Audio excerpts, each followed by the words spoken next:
와.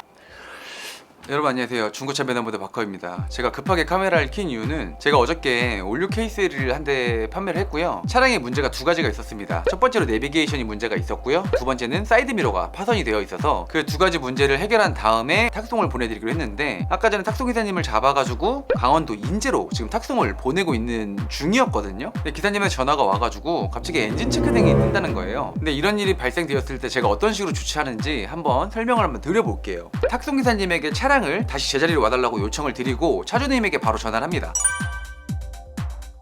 차량이 가다가 이상이 생겨서 요거는 다시 한번 정비를 봐야 될 것 같다. 그러므로 이전을 잠시만 멈춰달라, 이렇게 요청을 항상 드려야 됩니다. 대다수의 딜러분들은 이전을 돌린 뒤에 성능 보증으로 뭔가를 해결하려고 보겠지만, 차가 나가자마자 문제가 생긴 경우는 이전 무조건 취소하셔야 되고 보류 신청하셔야 됩니다. 이전이 돌아갔는데 성능 보증으로 안 되면 그때에는 더 걷잡을 수 없이 수리비가 커질 수 있고 당장에 제 마진을 쫓을 게 아니라 무조건 이전 보류하셔야 됩니다. 그래서 제가 이제 차주분에게 전화를 해서 자초지종을 설명을 했죠. 차량이 나갔는데 엔진 체크 등이 들어오고 어떠한 문제인지 당장은 모르니까 이전 보류 신청하고 차량의 문제가 완벽하게 해결이 되면 그때 다시 출고하기로 약속을 했는데, 저는 지금 제가 알선 딜러의 역할을 한 거잖아요. 근데 이 차주의 역할이 굉장히 중요합니다. 지금 제가 판매했던 이 K3의 실 차주분 같은 경우는 굉장히 젠틀하셨어요. 아, 그런 일이 있었냐, 죄송하다, 차량을 내가 받아서 문제를 다 해결해 줄 테니 그 문제가 해결이 되면 그때 다시 출고를 하자, 이렇게 말씀을 하셨는데, 이런 식으로만 문제가 해결이 된다면 중고차 딜러 정말 쉬운 일이죠.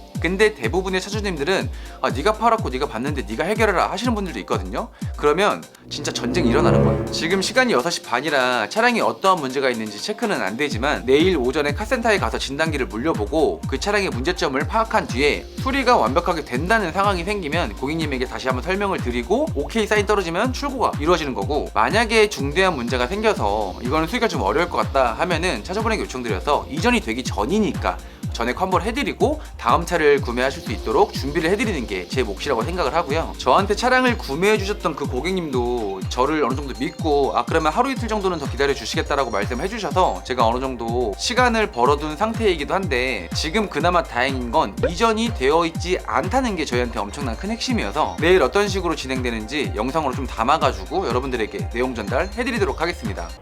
지금 시간은 다음날 10시 20분이고요. 아침 9시에 차량이 카센터에 입고되어서 문제를 확인했더니 이런 식으로 나왔습니다. 지금 진단기에 찍혀있죠. 중고차 성능 보증을 통해서 엔진 또는 미션은 어느 정도 보장이 되기 때문에 이 문제가 성능 보증으로 접수가 되는지 안 되는지 여부를 먼저 따져봐야 됩니다. 근데 제가 앞서 말씀드렸다시피 차주분이 굉장히 쿨하시고 일을 젠틀하게 하시는 분이셔가지고 성능 보증이 안 되더라도 본인이 수리를 해줄 테니 걱정하지 말아라 라고 말씀을 주셔서 저는 차량을 판매하고 나서도 그렇게 크게 문제가 되지 않을 거라고 생각을 했는데, 이거는 딜러의 입장인 거고요. 고객님의 입장도 이야기를 들어봐야 되는 거거든요. 고객님에게 전화를 해서 상황 설명을 했거든요. 차의 미션에 문제가 있고 이 문제에 있어서는 차주가 다 해결해 준다고 하니 오히려 좋을 수도 있다. 중고차가 망가졌는데 딜러가 고쳐줘서 나가면 좋은 점이 두 가지가 있습니다. 첫 번째는 차는 언제든지 망가질 수 있기 때문에 딜러 쪽에서 먼저 고쳐서 나간다면 그 부분에 있어서는 크게 걱정하실 수 없다는 거, 장점 하나랑, 두 번째는 특정 부위를 수리해서 나가면 보증 AS 기간이 어느 정도 늘어나는 거거든요. 뭐 전체적인 건 아니겠지만 그 문제에 있어서는 AS 기간이 늘어나는 거기 때문에 사람마다 생각하는 건 다를 수 있겠지만 수리해서 나가는 게 그렇게 나쁜 것만은 아닙니다. 다만 제가 소비자 입장이었어도 아직 내가 타보지도 않은 그 차가 망가져서 수리를 한다는 건 찝찝할 수 있다. 고객님과 통화를 끝난 뒤 차주분에게 다시 또 연락이 오더라고요. 근데 제가 이 전화를 받았을 때 와, 이 차주분 정말 젠틀하다 라고 생각을 할 수밖에 없었던 이유가 어떤 식으로 전화가 왔었냐면, 차량이 성능 보증으로 AS가 가능하다, 그런데 두 가지의 제안을 드리겠다, 여기서 편하신 걸로 진행하시면 좋을 것 같다, 이렇게 말씀하셨는데, 그 중에 첫 번째가 뭐냐면 성능 보증이 가능하니 고객님 명의로 이전을 한 뒤에 차량을 자기 쪽에서 완벽하게 수리를 한 뒤에 손님에게 탁송으로 보내드리겠다, 요게 첫 번째 제시안이었고요. 두 번째는 전액 환불 해드리겠다는 내용이었습니다. 중고차를 구매하면요, 계약서를 쓰고 인수증을 쓰기 때문에 정말 중대한 결함이나 특별한 이상이 없고서는 환불이 정말 쉽지 않습니다. 막 일을 크게 만들어서 소송까지 가거나 막 사무실 와서 난리를 치거나 뭐 그렇게 하시더라도 차주분이 수리만 완벽하게 해준다면 그렇게 크게 문제가 되지는 않거든요. 근데 이 차주분이 하시는 말씀 보면 수리를 다 해주거나 전액 환불을 해주거나, 이 제시안은 누가 들어도 기분 나쁘지 않을 제시안이라고 생각을 하거든요. 저도 딜러 생활을 하면서 이런 차주분 만나는 건 정말 흔치 않은 일이라고 생각을 하고요. 다시 한번 이런 일이 발생됐을 때 이런 식으로 해결이 가능한 경우의 수가 또 있을까 싶을 정도로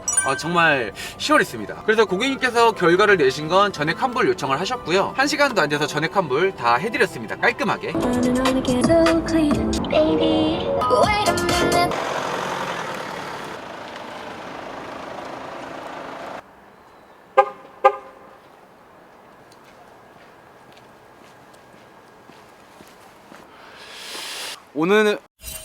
오늘은 5월 8일 어버이날이고요. 방금 치과를 갔다 왔는데 지금 잇몸에 마취주사를 맞아서 발음이 조금 셀 수 있습니다. 여러분, 영업직에 계신 분들은 아실 거예요. 영업일을 하다 보면 내가 생각하지 못했던 일들이 되게 자주 일어납니다. 근데 이런 문제가 발생됐을 때 어떻게 처리하느냐에 따라서 고객의 만족도도 달라지고 업무의 퀄리티도 달라지는데요. 제 개인적인 생각이지만 일을 하다가 문제가 생겼을 때 돈으로 해결할 수 있는 거라면 정말 좋은 상황인 겁니다. 사람이 다치거나 돈으로도 해결할 수 없는 문제가 발생이 되면 그때는 진짜 심각한 거거든요. 지금처럼 돈으로 해결이 되는 문제라면 재빨리 돈으로 해결한 뒤에 그 다음 일을 생각하고 나아가는 게 맞다고 생각을 하거든요. 일 하다 보면 꼬일 수 있죠. 그 꼬인 일을 계속 쥐고 있으려고 하면 금전적인 손해도 오고 정신적인 손해도 옵니다. 그래서 더 큰 피해가 오기 전에 돈으로 해결을 하는 게 저한테도 편하고 고객님도 만족스러울 수 있다. 차라는 게 그렇습니다. 언제든지 망가질 수 있는 물건 중에 하나예요. 근데 차의 장점이 뭐냐면 망가져도 돈으로 해결할 수 있다. 어쨌든 이번 일은 저희가 해결이 지금 원만하게 잘 해결이 돼서 정말 평화롭게 끝났지만, 나중에 환불이 안 되는 상황이 오더라도 고객님을 등지지 않고 조금 더 잘 처리할 수 있도록 열심히 노력해 볼 거고요. 이번에 차량을 구매하러 오신 고객님이 처음에 오실 때부터 저희 아이 선물이라고 이렇게 기저귀 가방을 선물로 해주셨어요. 한국 사람들 특징이 뭐 하나 받으면 약간 부담스러워가지고 뭐라도 하나 더 해준다는 그런 느낌이 있잖아요. 안 그래도 부담스러워서 뭐라도 더 잘 챙겨드리려고 열심히 받던 차인데도 그런 일이 생겨가지고 제 스스로도 엄청 난처했거든요. 근데 어쨌든 일이 끝나고 나서 고객님이 또 이런 식으로 기프티콘을 보내주셨는데, 와, 이거를 뭐 어떻게 표현해야 될지 모르겠지만 정말 죄송스럽기도 하고 어떻게 제가 말씀을 드려야 될지 모르겠는데, 반대로 제가 고객님한테 선물을 보내면서 정말 죄송하다고 말씀드려야 될 상황일 수도 있는데 마음이 한편으로 이제 일이 끝나서 후련하기도 하지만 한편으로 엄청 죄송스러운 그런 마음이 있습니다. 어쨌든 잘 마무리해줘서 고맙다라는 식으로 이렇게 전달을 주셨는데, 앞으로도 고객님들 편에서 최대한 손해 안 보실 수 있도록 잘 정리하는 업체가 되도록 노력을 할 거고요. 일을 하다 보니까 정말 별의별 일을 막 겪는 것 같은데, 제가 이 직업을 선택한 이상 이런 일들을 피해갈 수는 없거든요. 어떠한 일이 발생되더라도 고객님과 잘 조율해가지고 현명하게 대처할 수 있는 매너모드 업체 되도록 하겠습니다. 마지막으로 저 믿고 와주시고 끝까지 제 일 처리를 믿어주신 고객님께 정말 감사하다고 말씀 전달드리고요. 원만하게 정말 깔끔하게 일 처리 해주셨던 그 차주분한테도 진심으로 감사 인사 드리도록 하겠습니다. 오늘은 어버이날인데 여러분들 부모님들과 좋은 시간 보내시고요. 아마 영상은 내일 뭐 5월 9일이나 5월 10일날 올라가겠지만 여러분들 가정에 항상 행복한 일만 있길 바라겠습니다. 그때까지 매너모드 박흥업이었고요. 다음 영상에는 또 중고차 좋은 정보로 찾아뵙도록 하겠습니다. 여기가 느낌이 아예 안 나요. 치과는 목동의 꼼꼼치과.